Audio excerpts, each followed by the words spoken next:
Today's lesson is the code that revolutionized communication.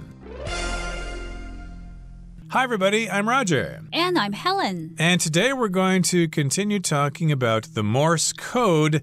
Again, this is a code or a mode of communication, a method of communication that revolutionized communication. It really changed it in a big way.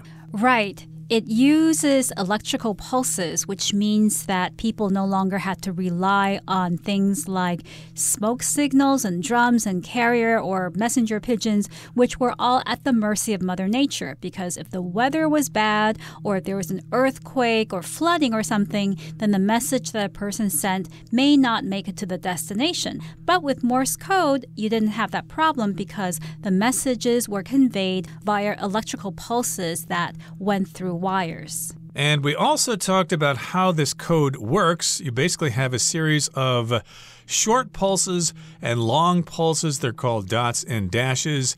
And, of course, you send those messages over a wire, and you've got certain amounts of dots and dashes assigned to each number, to each letter, to each punctuation mark.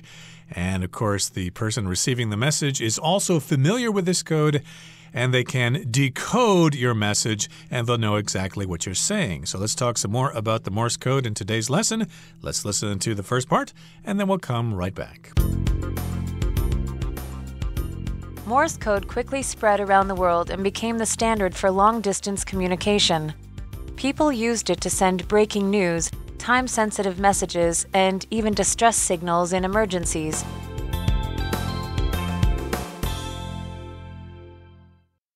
大家好，首先看到第一部分，我们来介绍名词 distress， 它的意思是危急，也可以是悲伤或是痛苦的意思。例如 The police got a distress signal from one of the hostages and were able to track them down. 警方收到了其中一名人质的求救讯号，并让警方能追踪他们。又或者说 Seeing Noah's distress, Lydia felt the urge to comfort him. 看到 Noah 如此痛苦， Lydia 很想安慰他。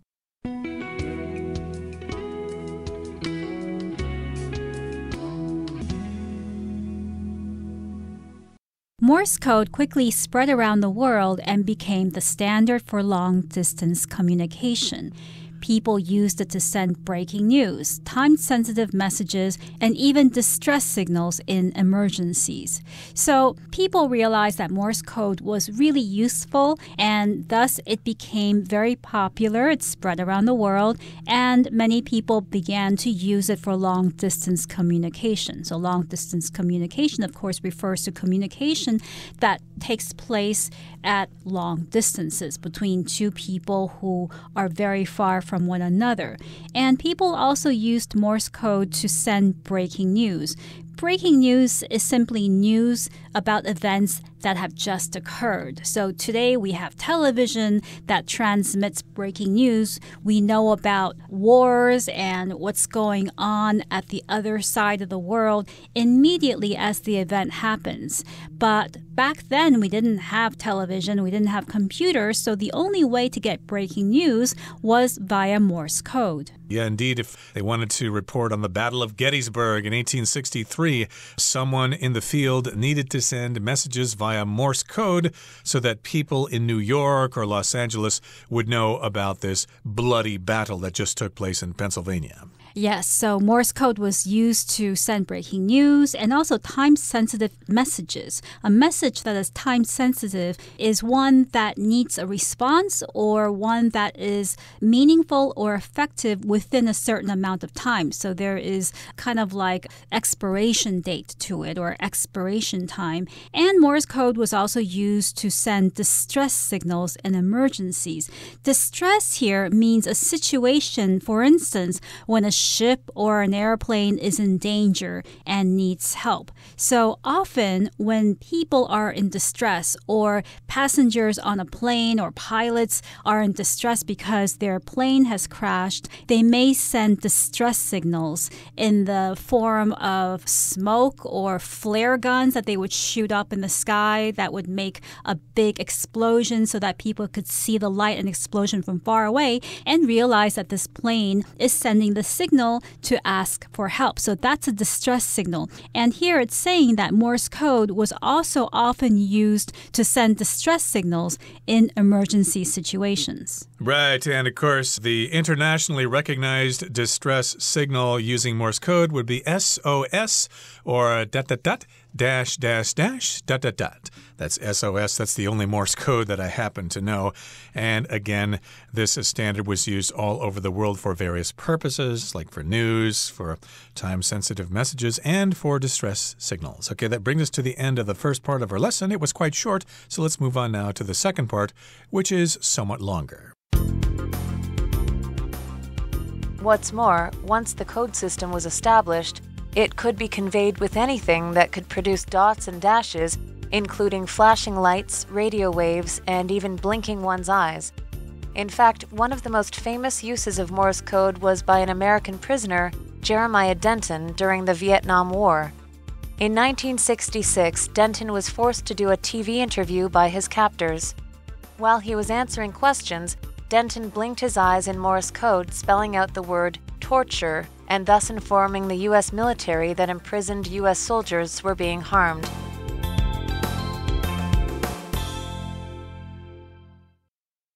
第二部分看到片语 What's more 意思是此外或是而且。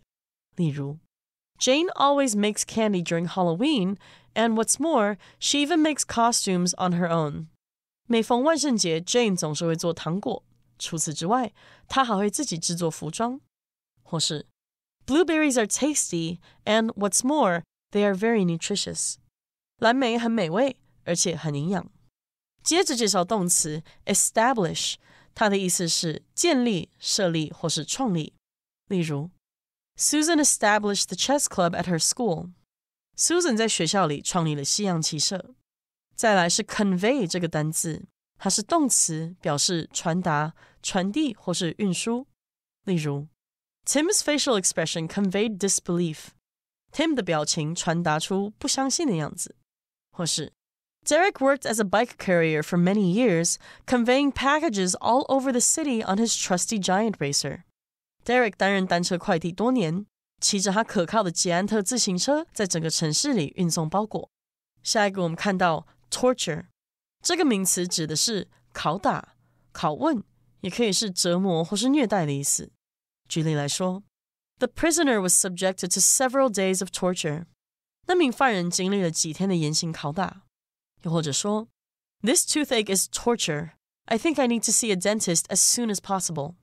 这牙痛根本就是种折磨，我想我需要尽快去看牙医。接下来是 imprison， 它是动词，为关押、监禁。在课文中 imprisoned 为过去分词，做形容词用，表示遭到囚禁的。例如 Many elderly people feel imprisoned in nursing homes. 许多老人觉得自己被囚禁在疗养院里。再看一个例句 The French government once imprisoned convicts on an isolated island in the Atlantic Ocean. 法国政府曾经把囚犯监禁在大西洋上的一座孤岛。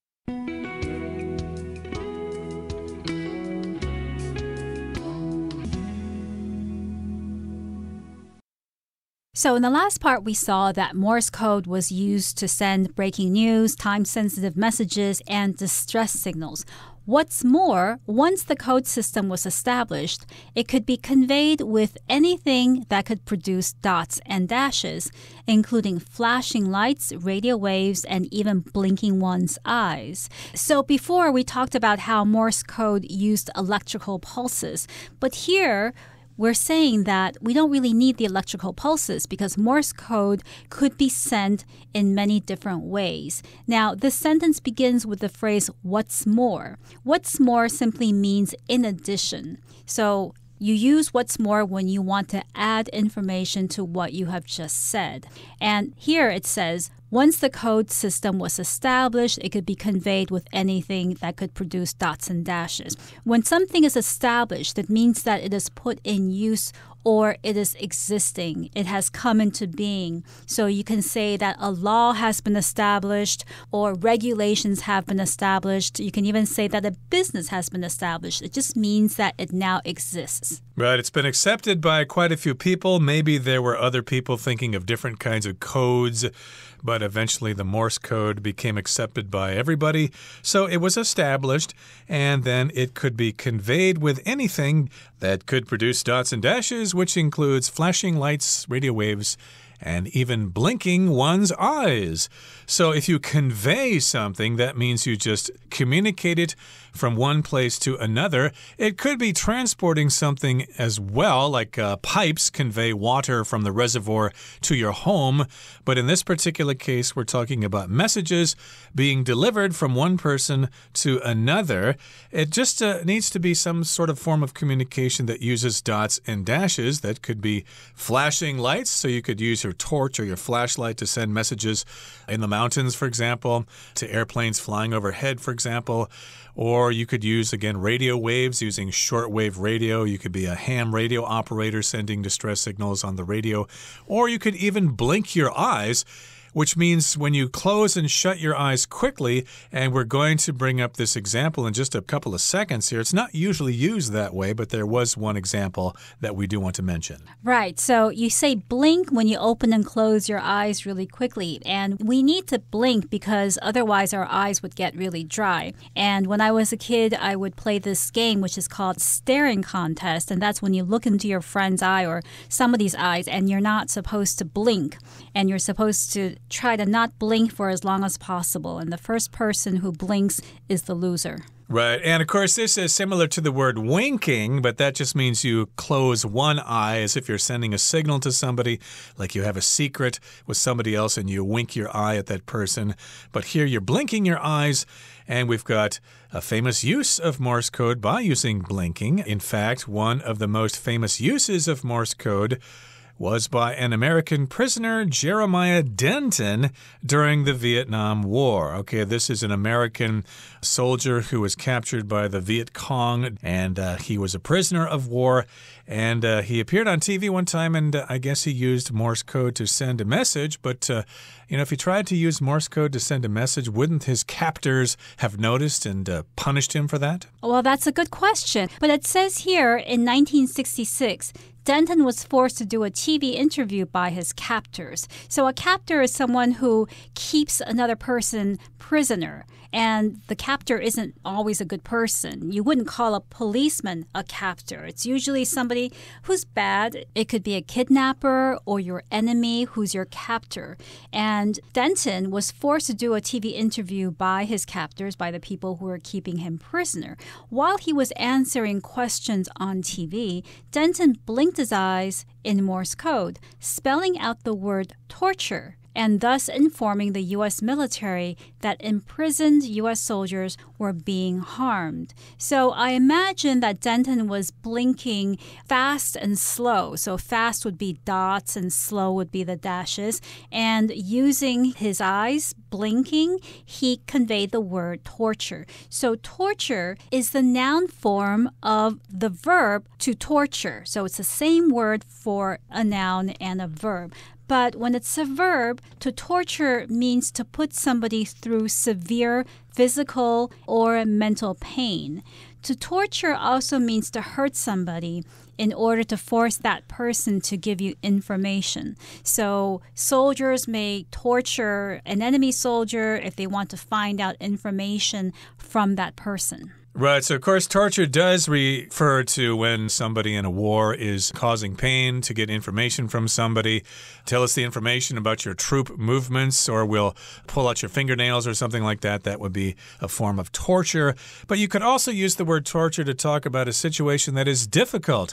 Like if you get involved in a one-way conversation with somebody and they just go on and they never stop talking, you'll be thinking to yourself, man, this is torture. When is this conversation going to end? When is this guy going to shut up? But again, we're talking about the situation in war, and he let U.S. officials know that he was being tortured by using Morse code to convey this message, and he was doing it with his eyelashes. He was blinking in Morse code, and I guess his captors did not know what was going on. If they did, they probably would have punished him for that or stopped the message. And if you're imprisoned, that means you are captured by somebody or you have committed a crime and you are in prison. So yes, these U.S. soldiers were imprisoned during the Vietnam War. And in this particular case, he was interviewed on TV, I guess, by the Vietnamese army to let the West know that, hey, these guys are being treated well. Don't worry about that. Right. So this is just another example of how versatile Morse code can be. It can be conveyed in different forms. You can use your eyes and you can use other ways to convey messages using Morse code. Okay, that brings us to the end of the second part of our lesson for today. Let's move on now to the third part. Although advanced communications technology has made Morse code mostly obsolete today, it is still used in certain exceptional situations. Some pilots and sailors, for example, are still taught Morse code as a backup communication method in case their modern equipment fails. Oh, and by the way, it's also a great way to communicate in secret with your friends.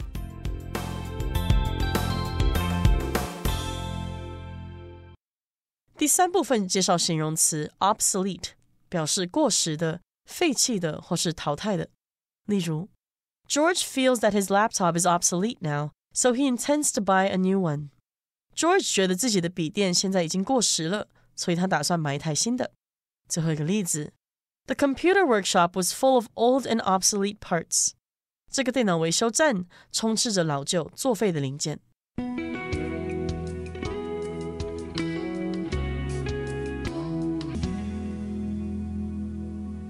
Although advanced communications technology has made Morse code mostly obsolete today, it is still used in certain exceptional situations.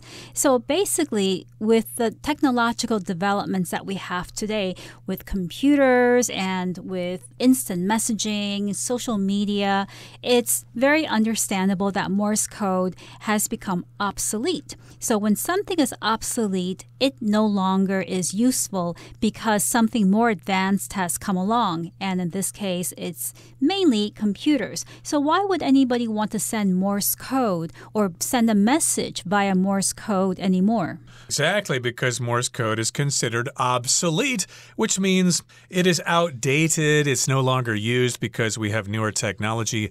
Like the typewriter is obsolete. Nobody uses typewriters anymore.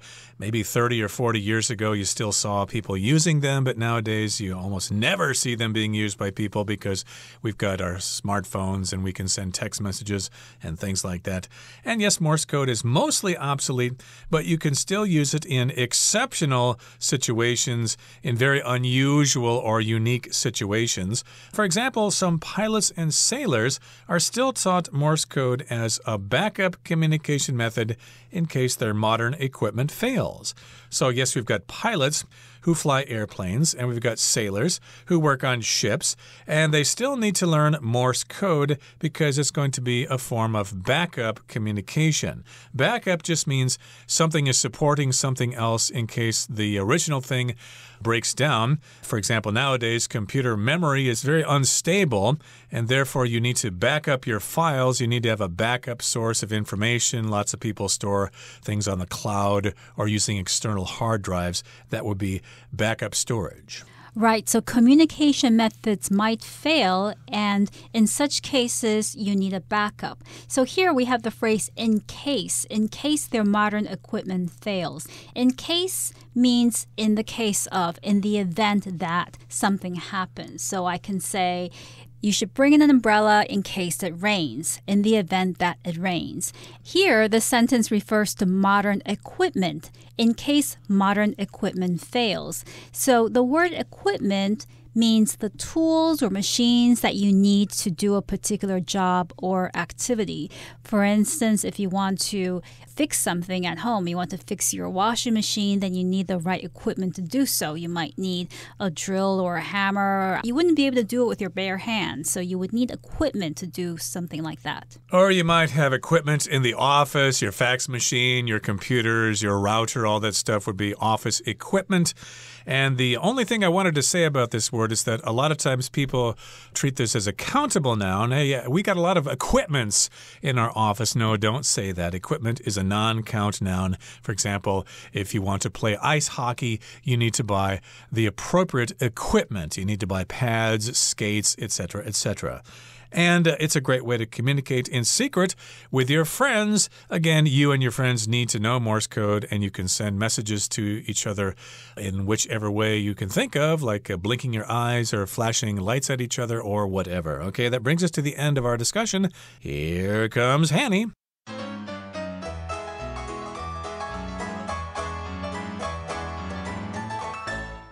各位同学大家好，我是 Hanny。 我们来看今天的文法重点。课文第一部分提到，人们用摩斯密码来发送新闻快报、时效性讯息，甚至是紧急情况下的求救信号。文中是用到 distress signals 来表达求救讯号。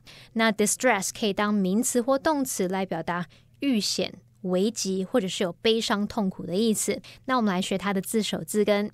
好，看到 strict strict 或者是 strain strain 或者是 stress stress 这一类字根，它有那种绑、束缚、拉直或者是拉紧的语义，带有压力到达最极致的意思。那在 distress 这个字当中，它的字首 dis 因为碰到了 s 开头的字根而变形为 di， 那这个字首表示分离，字根 stress 表示拉紧。那同学们可以试着想象所拥有的东西被强拉走，被迫分离而造成的痛苦，用这个方式应该可以联想到 distress 它有悲伤痛苦的意思。我们顺便补充2个这一类字根的单字。第一个是 district， 它的字首 dis 表示分开，那么 strict 表示拉紧。那划分行政区就是分开一区一区，各自管辖，各自管束。同学们也许可以用这样的方式去联想 district 它有行政区啊，或者是地区、区域的意思。第二个补充的是 constrain， 它的字首 con 表示一起，字根 strain 表示拉紧。当我们用绳子把东西绑住，那把绳子的两端一起拉紧，用这个画面也许可以联想到 constrain 它有束缚或是限制的意思。那么课文第二部分的第一句，他提到一旦这个代码系统建立起来，就可以用任何能产生点和画的东西来传递。文中是用动词 convey 来表示传达、传递。那我们来学习它的字首字根。好，看到 vey 或者是 voy 或是 vi 或者是拼作 via， 这些字根表示道路、旅程。像 voyage 它表示航行、航海，其实就可以看出这个字根的意思了。好，那我们看到 convey 这个字其实跟 convoy 的字源相同，它们的字首 con 表示一起，那么字根 vey 或者是 voy 是道路，我们可以用在路上一起同行来提供保护，去联想到 convoy， 它有护卫船队、车队或部队的意思。那至于 convey， 它原本也有护送、陪同的语义，后来才从在旁边作为与他者沟通的媒介这样的概念去衍生出传达、传递的意思。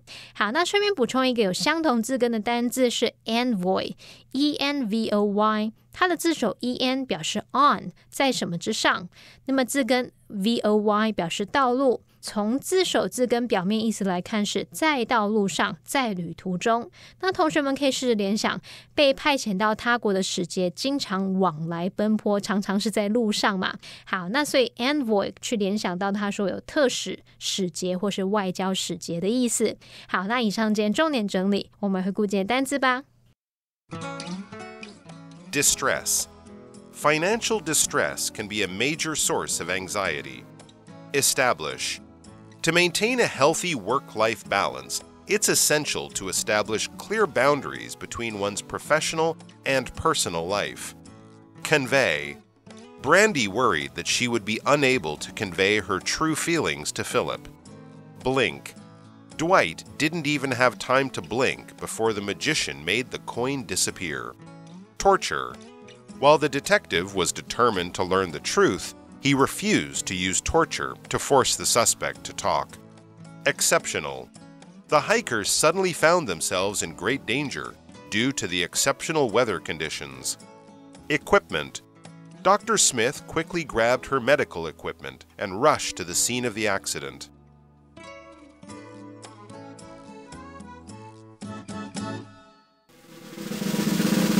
Discussion starter starts now! Here's our discussion starter. The question is, would you be interested in learning Morse code? Why or why not?